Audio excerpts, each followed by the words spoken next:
So to get us started, I'm going to have each one of our research team members introduce themselves briefly, and then we'll go right into the interview. Teresa Strong. Is it working? Teresa Strong. There I am. I'm And Teresa. your role is? Oh, come on, they know. Director of Research Programs for the Foundation for Prader-Willi Research. And you are a? Mom, PhD, Okay, ballet pass the mic. dancer, Diet Coke addict. So I'm Natalie Kayajanian. I'm the Director of Translational Research at the FPWR and the Executive Director of the PWS Clinical Trial Consortium. And I have a specific accent from a specific part of San Diego, for those who might wonder. It is an American accent. Mm-hmm. Okay, I am Lauren Schwartz Roth, and I am a psychologist and work also with the Foundation for Prader-Willi Research.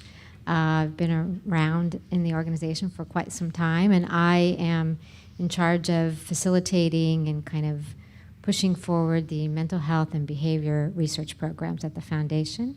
I'm also a mom of a lovely young lady with Prader-Willi who's 20 years old, Emma. Thank you, Lauren. I'm John Walter, the Chief Executive Officer, and I have the privilege of sitting with these folks. This year we introduced a new program that I'm here to talk to you about today, sort of to extend the work of the research function at the Foundation, and I'm looking forward to tell you more. Wonderful. So as I mentioned in the beginning, we're going to start off with a little interview back and forth, and then we're going to be opening up the floor to all of you to answer some of your questions of these amazing people. So to get started, Teresa, FPWR has invested more than $12 million into PWS research. Much of this has been through our grants program. Can you give us an example of how the grant program is yielding some results for us? Yeah, sure. So the grants program has kind of been our bread and butter all along. So this is a program now that we have twice a year deadlines now, and basically we ask the scientific community to bring their best ideas to us. So, you know, scientists think about these things all the time, and they're in a really good position to understand how to move the field forward. So it's a competitive grant program. Some of you have participated in the review process. We have scientists review and parents review so that we get the best science that's also relevant to families and support that. And the projects that come out of the grant program are really broad, and they were reflected in the day and a half of scientific presentations. I would say probably 80 or 90% of what was presented at the scientific day was funded by FPWR. And so it's everything from really understanding the genetics of PWS to clinical trials, all the way through and through. So specific examples, I know Susan likes specifics. If you donated in probably 2011, 2012, your funds went towards the first clinical trial of diazoxide, the DCCR molecule, and it was the success of that trial that allowed a pharmaceutical company to come in and kind of pick that up, and they're now funding the phase 3 Destiny PWS trial. So that's one specific example. If you provided funding, in like the 2013 range, those studies, some of the studies that we supported then were the genetic therapies studies, which have now shown promise in mouse models and are moving towards, advancing towards clinical trials. So you would have also been funding new collaborations between some of our investigators. All of the studies that were using the teeth, the dental pulp stem cells were FPWR-funded studies. And those have really gone a long way to helping us understand the molecular changes between PWS and typically developing individuals. How's that? Beautiful. So the first gene therapies for rare disorders have recently been approved in just the past couple of years. These therapies have cured a genetic cause of blindness, as well as treated spinal muscular atrophy, which is the leading genetic cause of infant mortality.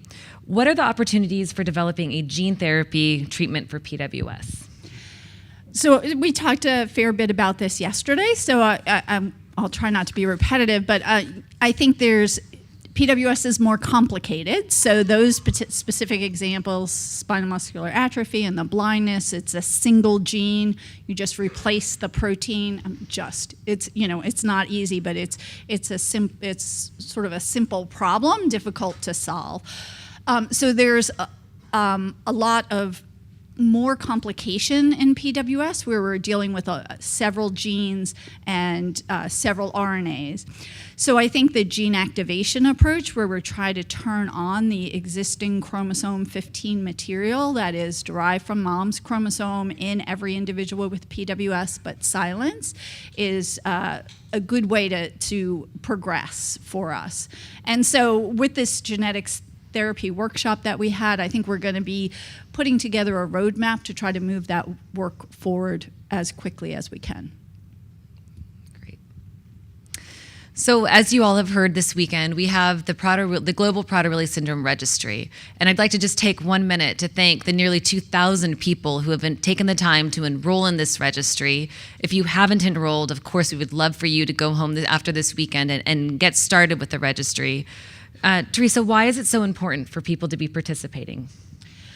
Well, I think, as we've tried to emphasize, I think Jessica probably did a great job in her session of saying that, to understand what is the incidence of all of the symptoms that occur in PWS, what is the natural course of the disease, so we can see if any of these new interventions are actually impacting the end result in our kids is really critical. We also use the registry.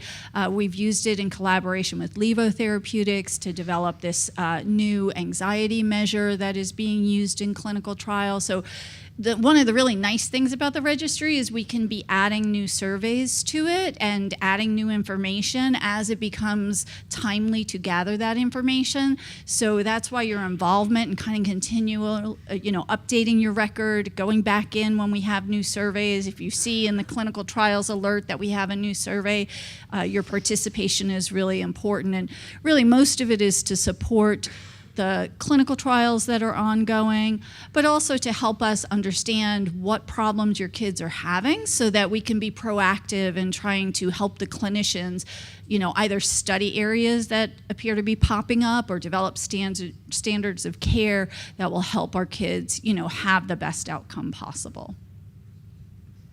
Somebody else now. Okay. John. Can I Oh, sure.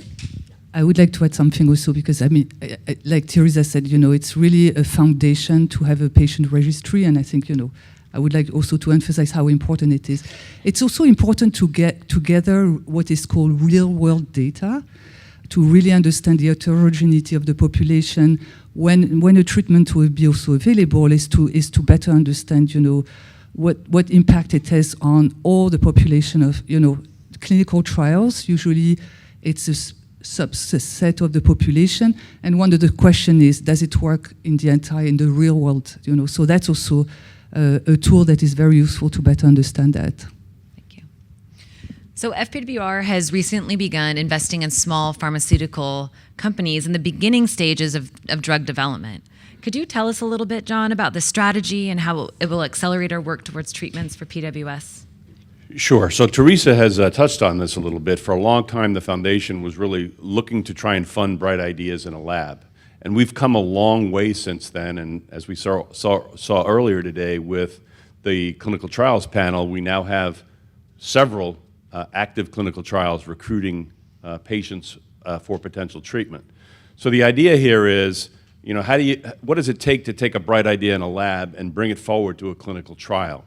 That can take a fair bit of time, but the good news is we've attracted interest in the PWS space, and we now have many companies coming to us to tap into our key opinion leaders network, to tap into these folks' minds to talk about these clinical trials, to use the clinical trials consortium. And the thought here is really to look at that as a continuum. So in other words, earlier today, Teresa talked about, what is the timeline and the pipeline of drug discovery. So preclinical trial work, phase 1, phase 2, phase 3 trials. And the thought here is, how do we look at this in its entirety and say, can the foundation help financially as well as intellectually take some of these early companies that are looking at our space and potentially moving forward trials and invest in them. Invest in them really twofold. Invest in them financially and lend our name to the fact that our scientific advisory board has reviewed the science there. Our investment committee has looked at the companies and the structures of those companies and said, this is a good bet. And the goal there really is to help that bring larger dollars to bear for these companies and accelerate their work. So just the board just approved this approach to investing, and just this summer, a month ago, we invested in 2 companies. The first one we actually talked about. Teresa talked about it when she gave the summary yesterday. It's a company called Inversago. This company has a reformulated compound that had some issues earlier, 2006, 2007. They've reformulated it. Doesn't cross the blood-brain barrier. It targets the cannabinoid area of the brain and targets a number of things, hyperphagia and behavior, like many of these other trials that are going on. And so we had invested them once already through the request for application program. They came back to us again, and we have invested in them again. And so the other company is a company that, interestingly enough, as a foundation, we had funded research at Hebrew University. They identified a molecule that showed propensity for enhancing bone strength and bone density. They have intellectual property on that. That intellectual property was licensed to a company called Barrel Therapeutics. They approached us about joining an early friends and family round to try and, again, move that science forward. We did that, invested $150,000 in that company in that friends and family round, represent actually 10% of that friends and family round. And the goal here is help them get the work done to see if there can be the opportunity to prove efficacy here. And we will continue to do this. The other component of this, and then I'll turn it back because I'm sure your timer's going there on me, Susan, but the other piece of this is this venture philanthropy program, as we refer to it, or direct investment, has a genetics component as well. And we want to look opportunistically at some of the plans that have come out of this genetics forum that we pulled together on Wednesday and say, can we look at these potential opportunities and make direct investment in them to see if we can unlock some of the genetic challenges that we have as a syndrome and accelerate that work as well. Great, thank you. So clearly a lot of work has gone into play in the last even just 5 years. We went from having no clinical trials to now having 3 that are actively, or 5 actively recruiting drug trials, and more coming. So what do you think has been one of the more significant factors in bringing clinical trials to PWS? And maybe you could talk a little bit about FPWR's role in that.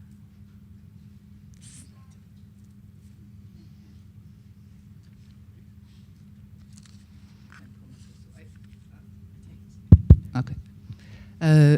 I think one important thing also is to have what Teresa you call, I think is a good word, a research-ready, ecosystem that also attract. PWS, as you know, is a rare disease. There are many other rare diseases out there. So you can, when we talk to companies, one important thing that they are looking at, especially like all the drugs that have been developed, originally they have not been developed really specifically for PWS, but often companies look at, what other indications could it be applied to. And so often they are interested in rare disease. It's a proof of concept before going often to a common disorder like obesity or things like this. But one thing that attracts them also to an indication is, of course, the science, but it's also, what are the tools that are out there? How strong is the patient community? So these are all also, we are not developing tools really just for that, but this is very important for companies also, clinical trial consortium, developing, how are you going to measure, the efficacy of a drug against hyperphagia? How can we measure hyperphagia? Also all these different questions. What are the tools that are out there? How can we identify patients? Is there a patient registry? That's one of the first things that they ask. So all these tools are really important also to attract these companies, I can just add to that, we also are really proactive in engaging the FDA, and being involved in larger efforts by the rare disease and other disease communities to be at the forefront of how do you effectively engage the FDA, how do you educate the FDA about the needs of the community. So FPWR is a member of the Clinical Trials Transformation Initiative, and that is a public-private partnership between FDA and Duke University that is charged with making clinical trials more efficient. And so Jessica and I have both been involved in some projects through that effort, how to best engage patient groups. I was in a project on using mobile technology in clinical trials, and it's an opportunity. That is a partnership, academic groups, many of the large pharmaceutical companies, and patient groups. And so it's a great opportunity for networking.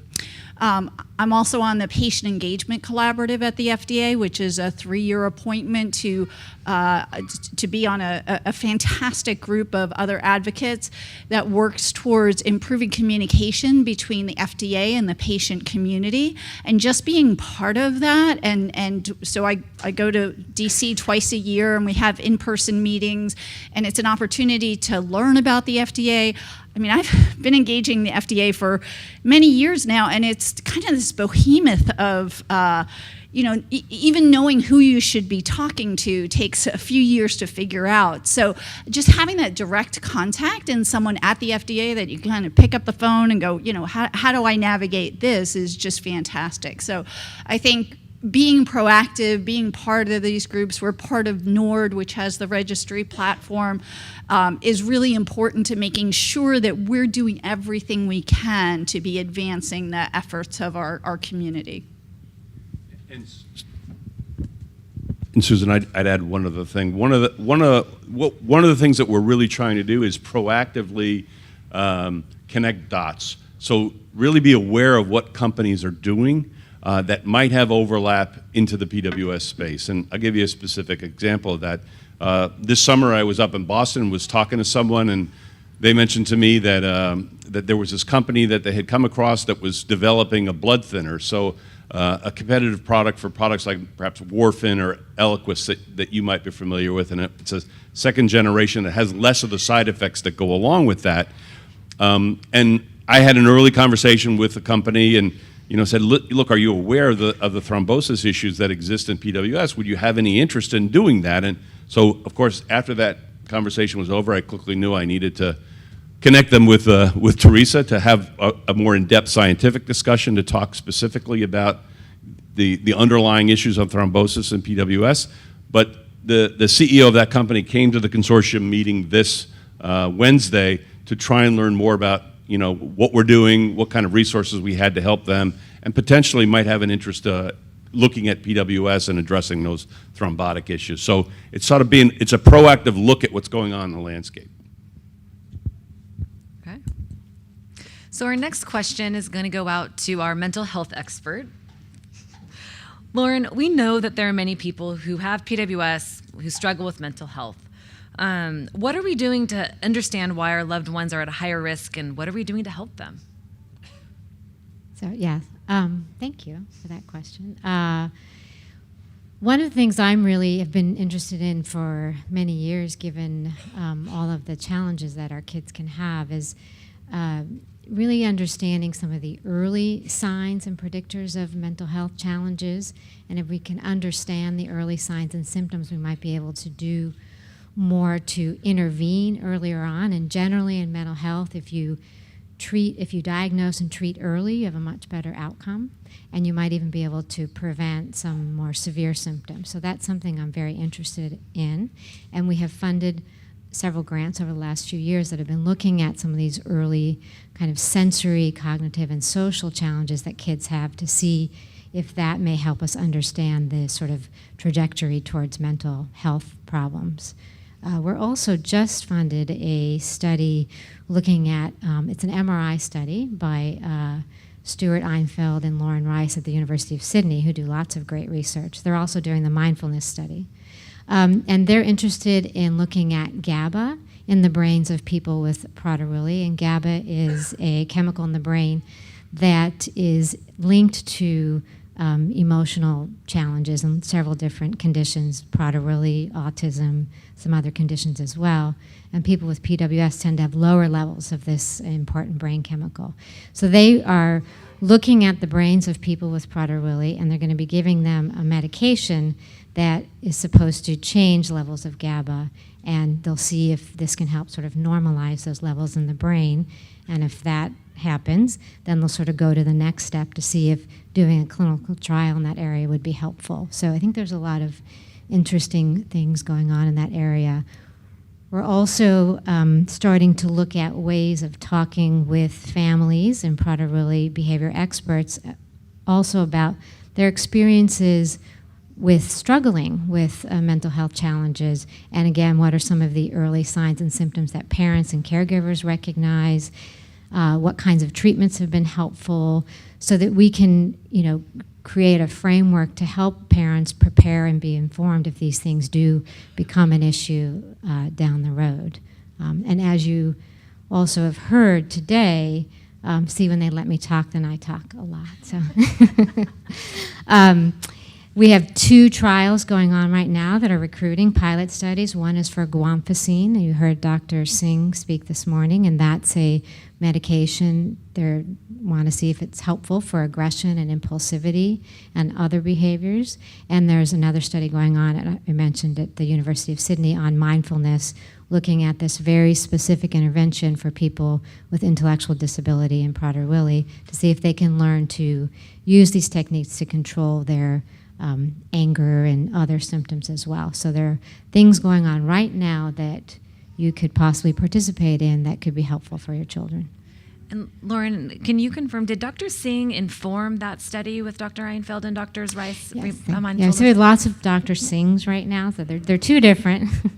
There's Deepan Singh who's doing the guanfacine study, and then Nirbhay Singh spoke about mindfulness today, and he was the person who originally developed this meditation practice called Soles of the Feet for people with intellectual disability, and he piloted that intervention on 3 adolescent boys with Prader-Willi and looked at changes in verbal and physical aggression over time. And so they connected at the mental health workshop that was in 2015 with Dr. Einfeld, and then he kind of took it from there to start a study and create a manual to really do a pilot clinical trial looking at if this can be effective for our children.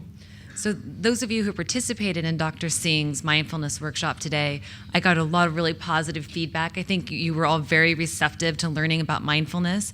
Dr. Rice she has a waiting list for people who would like to join their adolescent study. They're looking for, I can't remember, do you remember the exact ages? It's 13 is the youngest age, 13 to 30 is the age range.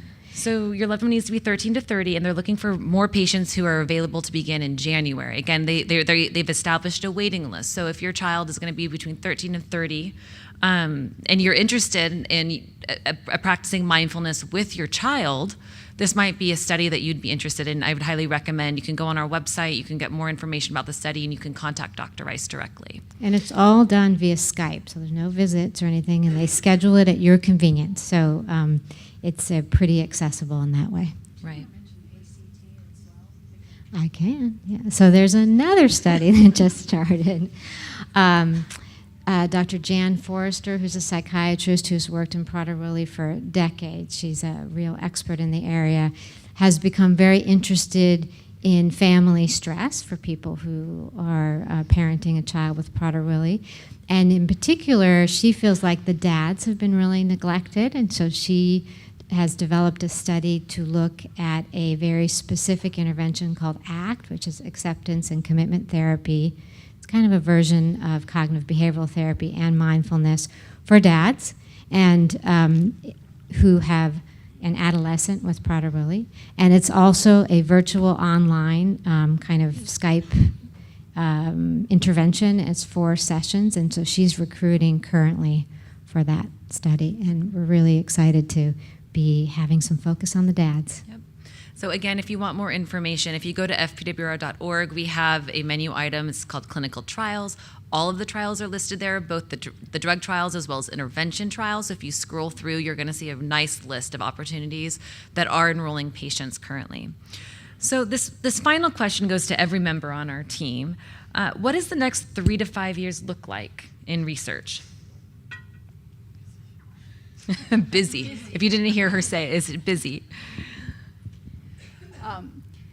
So I think, if the last 3 to 5 years is any indication, absolutely. Busy and I hope transformational. I think there's a lot of things on the horizon that really have promise in the next few years. So, all the way from babies, right? So newborn screening, we expect that hopefully in 5 years to be advancing to the point that we're diagnosing every baby at birth and getting them right into, you heard Dr. Dewis say, they have a NICU protocol. So if you diagnose every baby at birth, then you can get them right on growth hormone and give them the best possible start. These drugs that are in clinical trials now, I think in my wonderful imagining of the world, we'll have many options with new drugs that are approved, and so we'll be able to find the drug that works best for our child and the particular brand of PWS that they have. And then we'll be moving forward and hopefully making fantastic advances in getting at the root cause of PWS and maybe moving genetic therapies ahead. So that's So it's not a wish list. It's like in the next 3-5 years. Yeah, otherwise it would be a long wish list. I think also what I will see in 3-5 years, we are developing. I talked about the preclinical animal network. This is really to improve mouse models at the preclinical stages. And why do we do this? Because we want to de-risk drug development.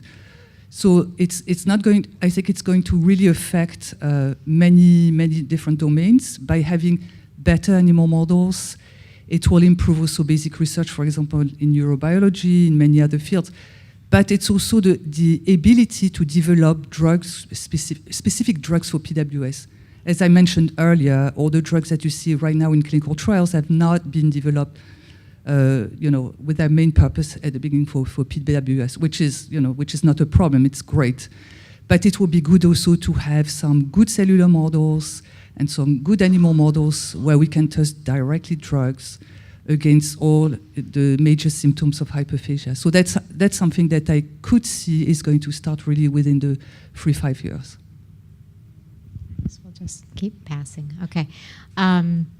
Well, it's my hope within the next 3 to 5 years that we will have some treatments that have been studied and are effective for the mental health challenges that our children experience, both medication as well as some non-medication approaches, and also some interventions out there that are accessible to families to help reduce stress so that we can, kind of have renewed resources to keep going, to take care of our children and keep trying to find more treatments. So I like to really boil things down in ways that we can understand them. And so the way that I look at what we're doing now and where we are is really straightforward. So our research programs are really doing 2 things. We're looking for solutions now. How can we bring forward therapeutics to address some of the hallmark symptoms of Prader-Willi syndrome, so hyperphagia, behavior, et cetera. And the good news is that those are being addressed. So within the next 3 to 5 years, I'm the paid optimist here. So I think we will have at least 1, possibly 2, and hopefully 3 approved drugs for hyperphagia and behavior, or various aspects of behavior. And I think it wasn't said today, and so I think I would put it this way. I think we all know that the issue of Prader-Willi syndrome is a spectrum disorder. And so the drug by Soleno might work for your loved one, whereas the drug from Levo may or may not. And so to have the option of having several drugs that address the same symptom is wonderful. The other piece of this, so solutions now are those things. And then the other part of that really is the hope for the future. And the hope for the future are either partial or hopefully curative measures in the area of genetics for Prader-Willi syndrome. In the next 3 to 5 years, I'm optimistic that we will begin to see if we can put forward work that will allow us to potentially do partially curative treatments in the area of genetics for Prader-Willi syndrome. Teresa may look at me and say, John, that's not possible. But if we don't try, it won't happen. And I think, if you listen to Stormy Chamberlain and Jim Resnick talk about some of the things they're doing, there are opportunities there where we can do proof of concept. And the only thing that stands between us in doing that is the dollars to fund the work. So, I think a big part of this is really when you go back to your communities, talk to them and your friends and families. And we're making amazing progress. We couldn't do it without you, and we're not going to sort of achieve that 3 to 5 window without more help from you. So that's how I'd view the next 3 to 5 years. Great. So don't jump up too fast. But now is your opportunity to bring your questions to the research team. I'm hoping that some of you have saved them up. I'd like for you to please use the mics in the aisles so that we can hear your question throughout the room. There we go.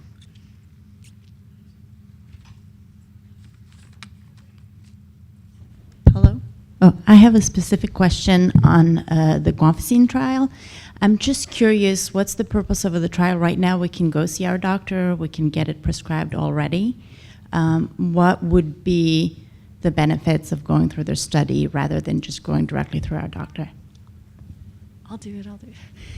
I think it really is to understand in a controlled setting how well this works. So we all hear, oh, this works, it's the same thing that we do with supplements, right? I mean, one family feels like it works, one family feels like it doesn't. But if you do a trial and you have the same physician kind of looking across all of the patients, you get a real handle on what dose and how you should administer it.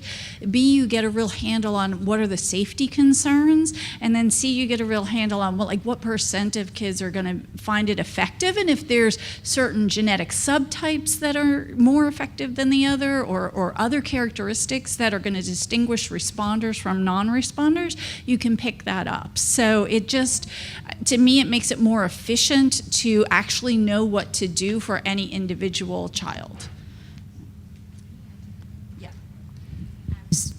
Just going to add that a lot of times, these medications are tried, and it's sort of like our sense, like, well, they seem better, but this was going on and this was going on, so we're not really sure whether it was the medication or something else.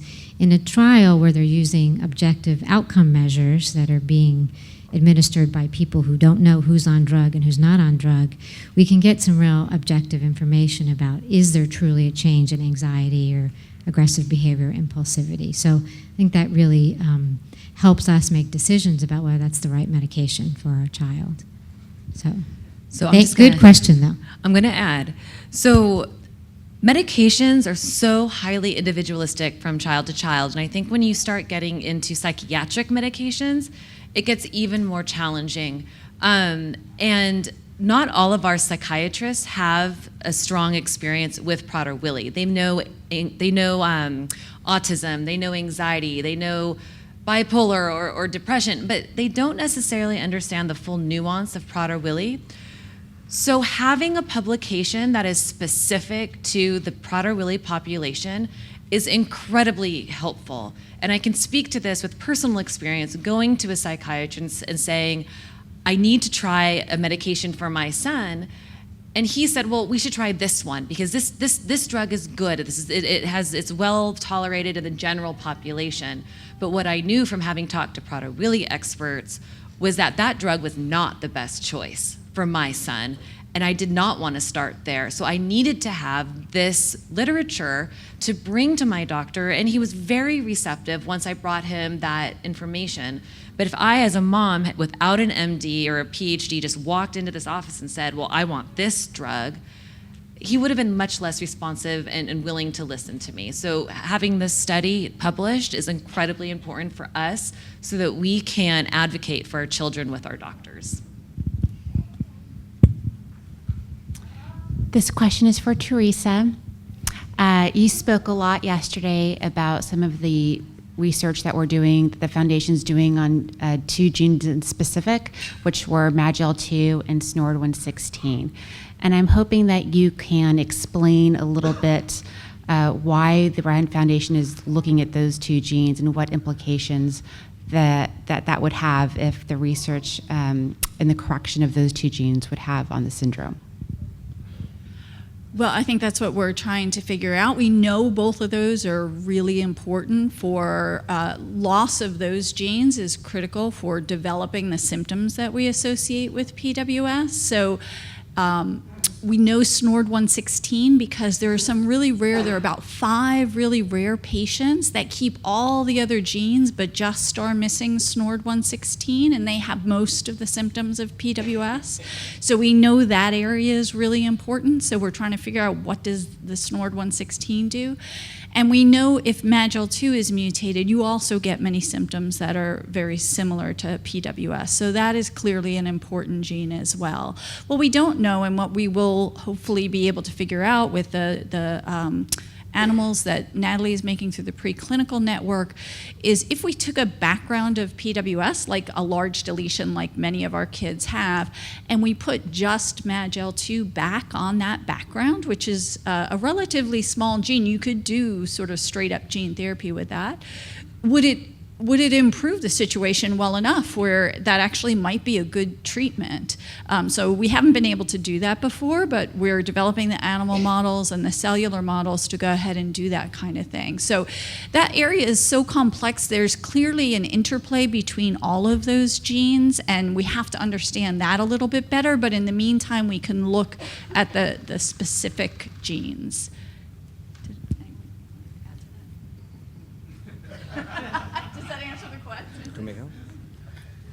Hi, everyone. By the way, thanks for all the hard work and time you guys put in for our kids in the community. I appreciate it. Last year, our daughter went into the hospital, and for whatever was going on, she couldn't have anything go orally or through the stomach or intestines for 6 days.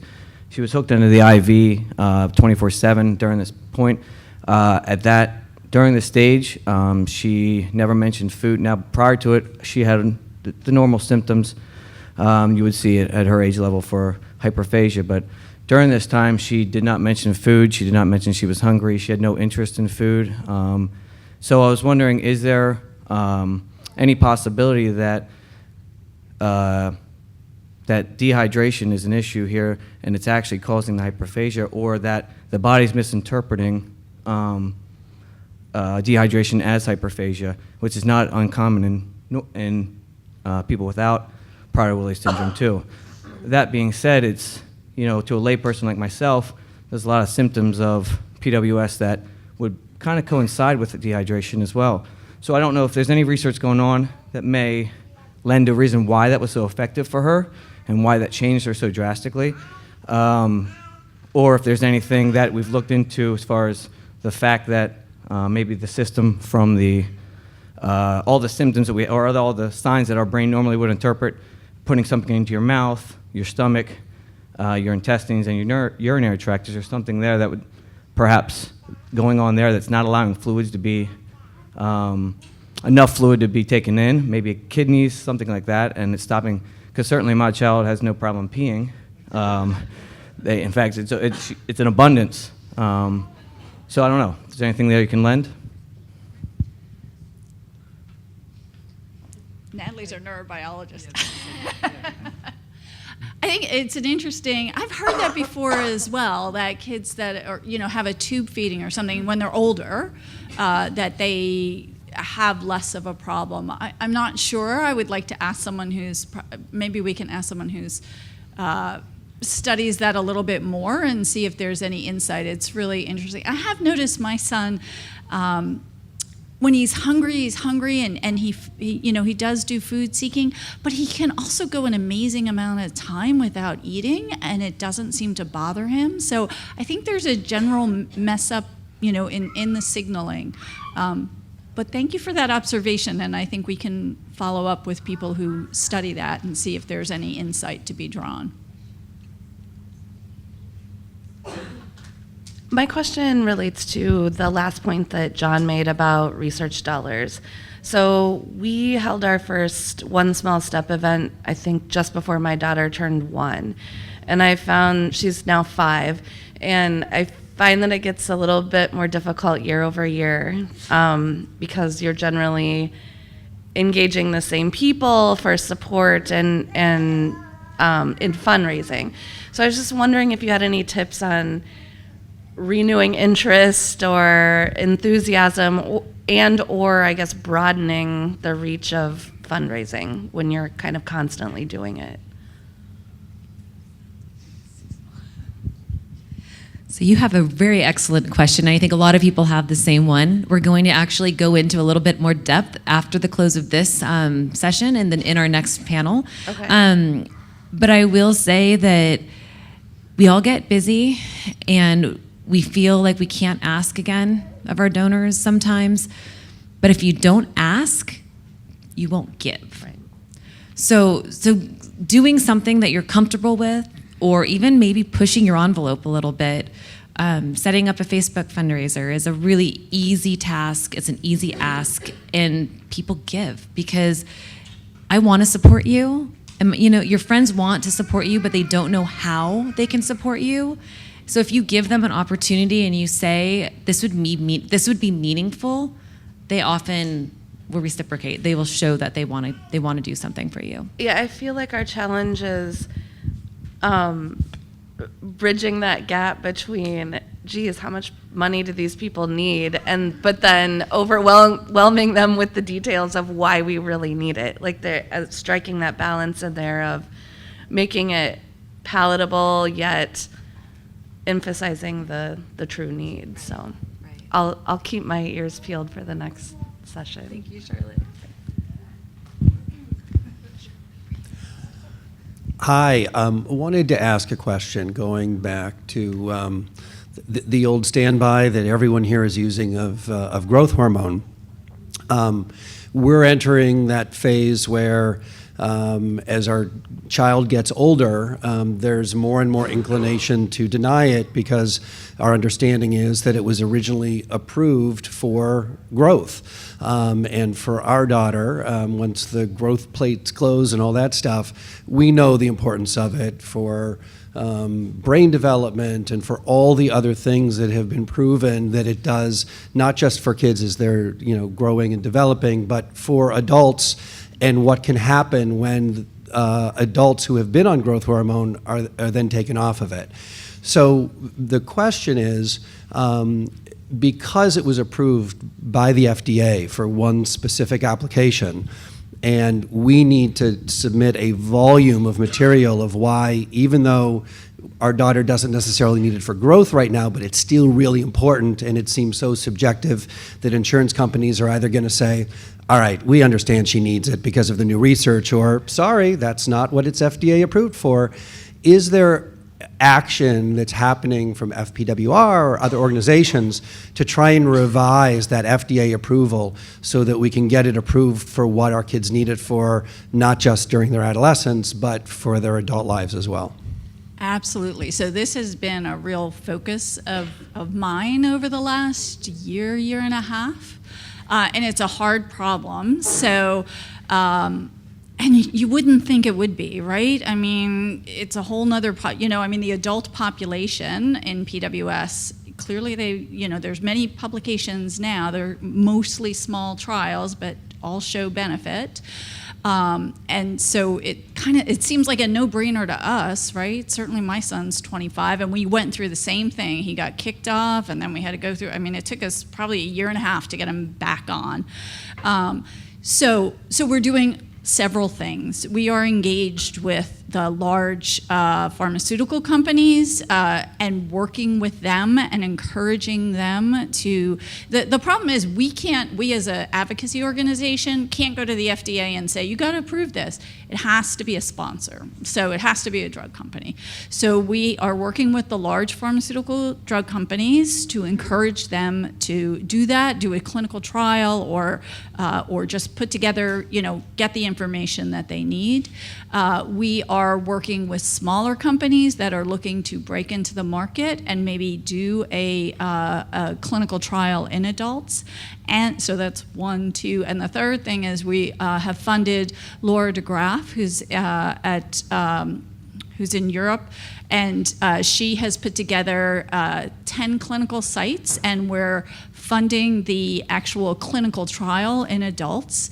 And then another pharmaceutical company has, the problem is that, the trial's not the really expensive part, so we can fund that, but to do a large trial, 100 individuals over a year, is about $1 million in drug. We can't afford that. So we finally, and it took a long time, but a company has finally agreed to donate the drug and placebo for that trial. So we've got 3 irons in the fire, and we're working hard on all of them, and it's taken a lot longer than we'd like, but it's moving hopefully ahead.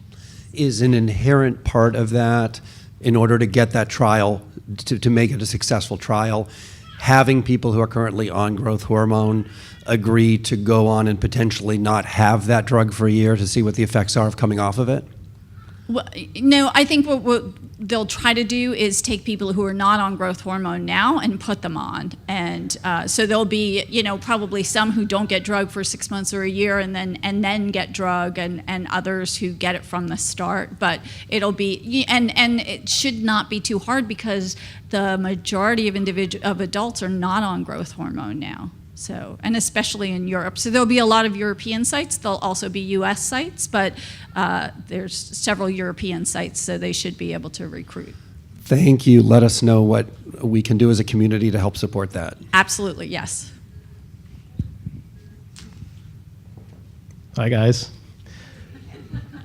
My question's a little bit broad, but thinking back to several years ago when I first got involved with the foundation, there were some significant challenges that we were working for, like big, meaty challenges, like there are not enough, or no, in some cases, animal models. There's no cell network. We need collaboration with industry.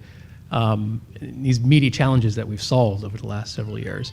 What are the meaty challenges for the next 5 years? I know we talked about what we're hoping and wanting to see, but what are the big things that we need to push through going forward to make even more progress?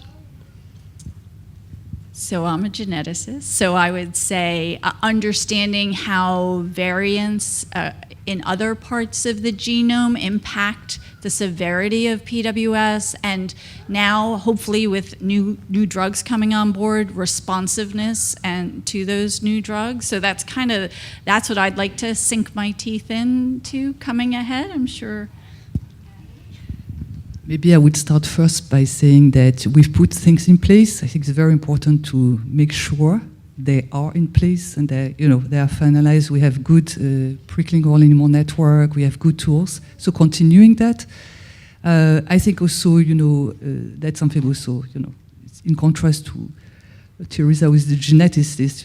I'm a neuroscientist, and I think it's also very important to push forward. We've seen some really great neurobiologists coming to the field is really, pushing it, especially better understanding, what are the circuitry that are involved in feeding behavior, but also in anxiety, mental health, but that relies, for example, on having better animal models.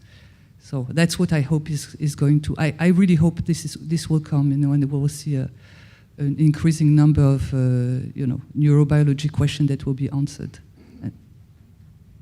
I'm going to add one thing. I don't know if it's super meaty, but it's somewhat meaty, which is also outcome measures and endpoints. There's a lot of conversation about the hyperphagia questionnaire. It works very well, but maybe isn't perfect. And so we are working on developing and considering options and encouraging the development of other ways of assessing important outcomes like hyperphagia, anxiety, even temper outbursts. So continuing to work on developing those outcome measures that can be useful in a clinical trial is a challenge that we are focusing on the next few years that I think will be meaty.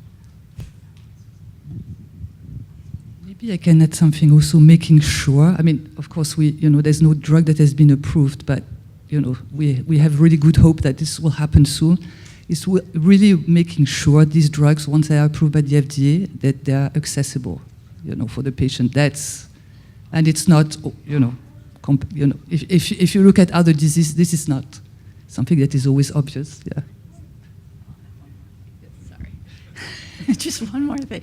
I think addressing the cognitive issues in PWS and understanding that, there's been so many advances also in other intellectual disabilities that I think could be brought to bear on understanding the cognitive disabilities in PWS. That's definitely something that impedes our kids' independence, and if there are ways, drug or non-drug ways to improve cognition, I think that's definitely something meaty to sink into.